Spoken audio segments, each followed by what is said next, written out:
दोस्तों कई बार आपने स्ट्रीट लाइट्स में देखा होगा कि जैसे ही सुबह होती है यानी जैसे ही सूरज उगता है वैसे ही स्ट्रीट लाइट्स ऑटोमेटिकली ऑफ हो जाती हैं और शाम होते ही स्ट्रीट लाइट्स ऑटोमेटिकली ऑन हो जाती हैं। तो ऐसा होता कैसे? ऐसा करने के लिए हम लोग एक टाइम स्विच का इस्तेमाल करते हैं, जैसे कि ये है जीआईसी का टाइम स्विच। तो इस तरह के टाइम स्विच की मदद से हम लोग स्ट्रीट लाइट्स को ऑटोमेटिकली घड़ी के समय के हिसाब से ऑन ऑफ कर पाते हैं। पर आप जानते हैं कि जो स्ट्रीट लाइट्स है वो सिंगल फेज के लोड्स होते हैं और इन सिंगल फेज के लोड्स को ऑटोमेटिकली ऑन या ऑफ करने के लिए हमें कॉन्टेक्टर का इस्तेमाल करना पड़ता है और ऐसी ही एप्लीकेशन में इस्तेमाल किया जाता है ये सिंगल पोल का कॉन्टेक्टर। सिंगल पोल के कॉन्टेक्टर्स को और भी कई तरह के एप्लीकेशन में इस्तेमाल करते हैं, जैसे कि बिल्डिंग्स में हमारे पास मल्टीपल एसीज हैं और मल्टीपल एसीज को हमें अलग अलग टाइम शेड्यूल के हिसाब से अगर ऑन ऑफ करना हो तो उसमें हम नॉर्मल पियानो स्विचेस नहीं इस्तेमाल कर सकते। क्यों? क्योंकि आप जानते हैं कि नॉर्मल पियानो स्विचेस को हम ऑटोमेटिकली ऑन ऑफ नहीं कर सकते, उन्हें सिर्फ मैनुअली ऑन ऑफ किया जा सकता है। तो जहां पे भी हमें ऑटोमेशन करना है यानी लोड को ऑटोमेटिकली ऑन या ऑफ करना है, ऐसी सभी एप्लीकेशन में सिंगल फेज लोड्स के लिए हम लोग सिंगल पोल के कॉन्टेक्टर का इस्तेमाल कर सकते हैं। जैसे कि हमने स्ट्रीट लाइट एप्लीकेशन में भी देखा था,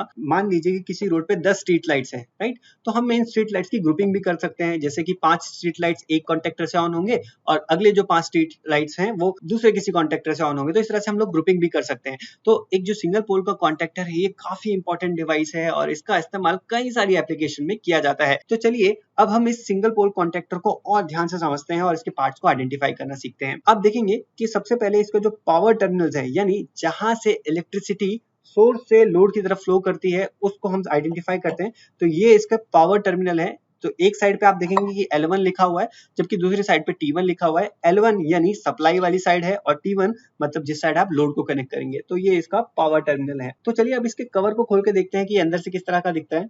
तो अब आप देखिए कि मैंने यहाँ पे इसका अपर कवर निकाल दिया है। तो इस साइड पे मेरा जो इनकमिंग टर्मिनल है और इस साइड पे मेरा आउटगोइंग टर्मिनल है, जबकि ये जो बीच वाला आर्म है, ये देखेंगे कि ये जो आर्म है जो मैं मूव कर पा रहा हूँ, ये इसका मूविंग पार्ट है या मूविंग कॉन्टेक्ट है। ये मूविंग कॉन्टेक्ट एक ब्रिज की तरह काम करता है जो कि सप्लाई और लोड को कनेक्ट करने का काम करता है। तो ये हमारा मूविंग कॉन्टेक्ट होता है। इसके बाद इसके और पार्ट्स को भी समझते हैं। तो इसके बाद जो नेक्स्ट इंपॉर्टेंट पार्ट आता है वो आता है इसका कॉइल।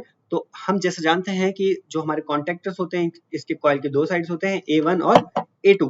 तो यह इसका A1 टर्मिनल है और ये जो कॉइल है ये 240 वोल्ट रेटेड कॉइल है। तो यहाँ पे हमें इस कॉइल को सप्लाई देनी पड़ेगी 240 वोल्ट। तो एक साइड हम फेज कनेक्ट कर सकते हैं और दूसरी साइड हम न्यूट्रल दे सकते हैं। तो सिंगल पोल कॉन्टेक्टर में जनरली आपको नीचे की तरफ इस तरह से कॉइल देखने को मिलती है। फिर इसके बाद हम इसकी स्पेसिफिकेशंस को समझते हैं। स्पेसिफिकेशंस का मतलब है कि कितने एम्पियर तक के लिए आप इसको इस्तेमाल कर सकते हैं। दोस्तों कॉन्टेक्टर्स में जो उसका करंट होता है यानी वो कितने करंट पे ऑन ऑफ करने के लिए डिजाइन है, वो रेटिंग को हम लोग IE से डिफाइन करते हैं, जिसका मतलब होता है रेटेड ऑपरेशनल करंट। अगर आप इस कॉन्टेक्टर को मोटर एप्लीकेशन के लिए इस्तेमाल करेंगे तो आप 25 एम्पियर तक के लिए इस कॉन्टेक्टर को इस्तेमाल कर सकते हैं। आप लोगों के मन में एक डाउट आ रहा होगा कि ये AC3 का मतलब क्या है। ये एयर कंडीशन वाला AC नहीं है, ये स्विचिंग कैपेसिटी वाला AC3 है। तो इसको हम कभी किसी दूसरे वीडियो में डिटेल में कवर करेंगे, पर अभी के लिए आप ऐसा समझ सकते हैं AC3 का मतलब होता है मोटर एप्लीकेशन।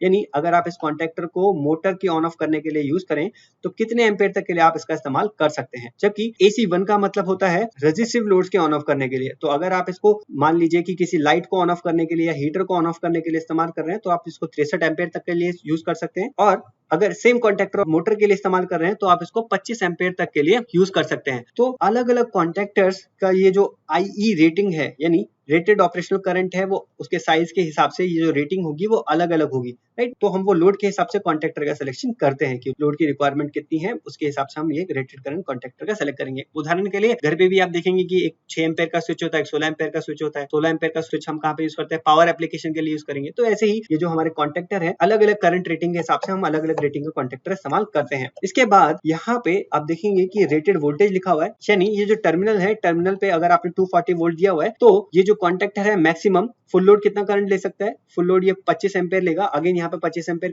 किस एप्लीकेशन का डिफाइंड है? मोटर एप्लीकेशन के लिए, राइट? और अगर आप मोटर के लिए यूज करें तो डायरेक्टली उसको HP भी मेंशन कर दिया गया है कि 5 HP तक के मोटर के लिए डायरेक्टली आप इस कॉन्टेक्टर को इस्तेमाल कर सकते हैं। LRA का मतलब है लॉक रोटर करंट यानी लॉक रोटर एम्पेयर, यानी मैक्सिमम 150 एम्पेयर तक का जो करंट है वो शॉर्ट ड्यूरेशन के लिए जाएगा तो ये कॉन्टेक्टर से सस्टेन कर सकता है। इस तरह से हमें करंट की दो रेटिंग फुल लोड एम्पेयर और लॉक रोटर एम्पेयर दी गई है। इसके बाद ये जो कॉन्टेक्टर है किन किन इंटरनेशनल इंटरनेशनल और नेशनल स्टैंडर्ड्स को कंप्लाई करता है, जैसे IEC 60947 पार्ट 1। बहुत ज्यादा इंपॉर्टेंट हमारे लिए नहीं है, पर यहाँ पे अलग अलग तरह के स्टैंडर्ड्स भी मेंशन किए गए हैं। और अब अगर आप देखेंगे तो इसके अपर पार्ट पे यहाँ पे हम इसके ऑक्सिलरी कॉन्टेक्ट्स को भी कनेक्ट कर सकते हैं। इस कैप को हटा के आप ऑक्सिलरी कॉन्टेक्ट्स भी कनेक्ट कर सकते हैं। तो इस तरह से इस सिंगल पोल के कॉन्टेक्टर में हम अलग अलग चीजों को कनेक्ट कर सकते हैं। दोस्तों, ये जो सिंगल पोल का कॉन्टेक्टर है, ये बहुत सारी एप्लीकेशंस में इस्तेमाल होता है। आप कई सारे एसीज में भी देखेंगे कि एयर कंडीशनर को ऑन ऑफ करने के लिए, खासकर उन एयर कंडीशनर में जिनमें टाइमर लगा होता है, यानी वो ऑटोमेटिकली एक टाइम के बाद ऑफ हो जाते हैं, तो इस तरह के ऑटोमेटिक एयर कंडीशनर्स में इस तरह के सिंगल पोल के कॉन्टेक्टर आपको देखने को मिलेंगे।